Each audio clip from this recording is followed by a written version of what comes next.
I love you too much to not be honest with you. Rick Ross, you could do better, brother. Meek Mill, you could do better, brother. Meek Mill, you could do better. Jim Jones, you could do better. Rick Ross, you could do better. I gotta see you do better. Wait.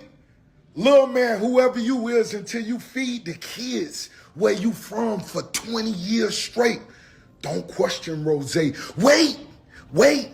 Until you buy 10,000 bikes, 10,000 trikes. Give all the young girls who pregnant Pampers for Christmas for 20 years straight. Don't question boss.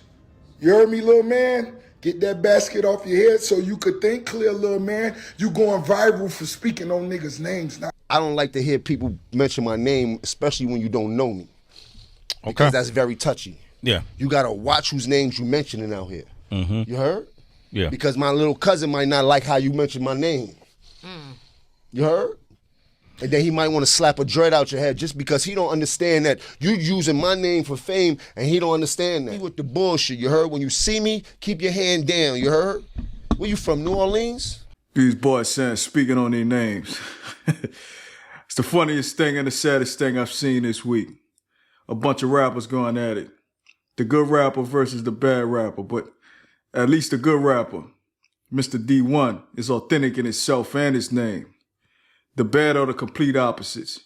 You have one, his name is Mr. Jim Jones, named after a CIA-controlled reverend that murdered hundreds of black women and children in Jonestown.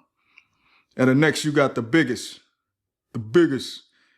Mr. Rick Ross, who's named after a CIA-controlled drug dealer that distributed dope across America, murdering hundreds of thousands of his own people.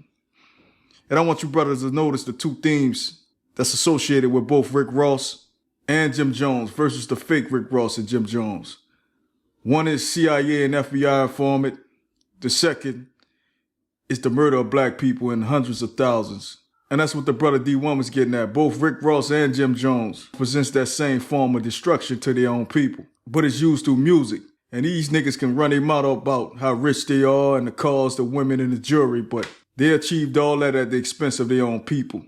And that's when the CIA FBI part comes in, because rap music is a form of mind control. You mix any nigga with nothing to lose with drugs and alcohol and let them listen to murderous music, he ready to kill some for real.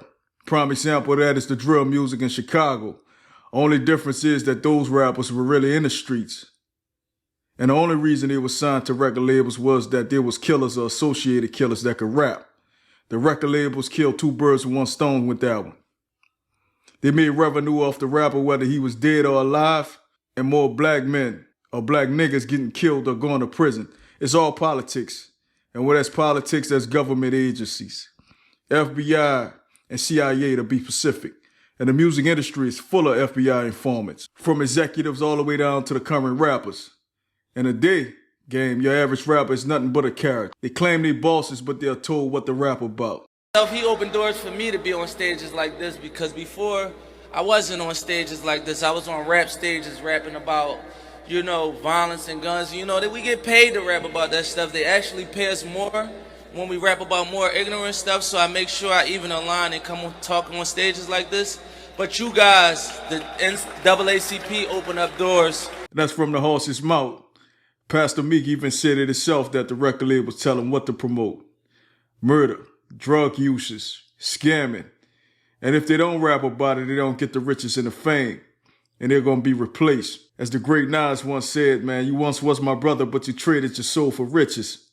To me, that's committing treason to your own people. And if you truly was the boss, you would have control of the type of music that you put out. But these niggas all cap. They're all at the mercy of their God. Universal or the Jewish record execs that have ties to alphabet agencies. These guys are characters, high-paid actors. Little man, whoever you is, until you feed the kids where you from for 20 years straight. Don't question Rose. Wait. Until you buy 10,000 bikes, 10,000 trikes. Give all the young girls who pregnant Pampers for Christmas for 20 years straight. Don't question boss. And that's another act. Now it's the turkey giveaway that every gangster from Al Capone to Frank Lucas give out on the holidays to the community. But the brother missing a point. The money you got for giving those things away was at the expense of your own people. And I still give Rick Ross props for that, you know. Brother got rich, giving back to his people, but why you get upset over a little conscious Christian rapper? Because him and Jim Jones both know that what they rap about is bullshit. They both compromised by the same industry that made them rich. They forever have to play these street characters to stay relevant in order to make money. And talking tough on the internet for their fans is part of their job. They're not going to jeopardize that for street beef. These two are nothing but businessmen that play gangster rappers for a living. And let me say this, because I see and I hear Meek Mill in the video too. Now, this is a nigga that rap about gangster shit on the court. But off the court, he talking about prison reform. A walking contradiction. And it's unfortunate because Meek is a talented rapper, but his career is over with. He's a human anchor monitor. He has to attach himself to anybody that can help him keep his relevance. Whether it's Michael Rubin or Robert Kraft, not a Rick Ross, who signed him first to that badass contract that he had. This brother is completely compromised. He'll never put out another solo album because of it. All he could do is bunny hop. Well, D1 is free to do what he want to do, man. But shout out to D1, hometown boy, southern boy. You know, we don't sweat shit even in the summer. But for sure, man, I'll build with y'all next time.